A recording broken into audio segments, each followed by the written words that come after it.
বাইরে প্রচণ্ড বৃষ্টি হচ্ছে, তার মধ্যে মেয়ে বায়না করছে ও মাংস দিয়ে ভাত খাবে। আমাদের গ্যাসটাও ফুরিয়ে গিয়েছে, ওকে বারবার বলছি, ও আমার কোনো কথাই শুনছে না। ওকে বুঝিয়ে বললাম যে মাংসটা কাল সকালে খাবি, এই বৃষ্টির মধ্যে বাবা কি করে বাজারে যাবে।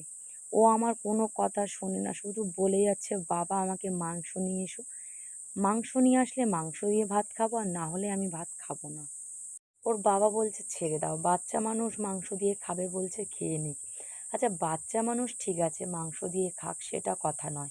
কথা হচ্ছে আমাদের প্রথম কথা গ্যাস নেই, দ্বিতীয় কথা উনানে রান্না করতে হবে, সেটা আবার তোলা উনুন।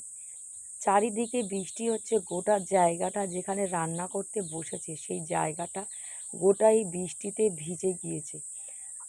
আমি বলেছিলাম যাও একটা তরকারি ভাত করে নিতে, ও বলছে না, আমি আনছি, আমি রান্না করে ওকে খেতে দেবো।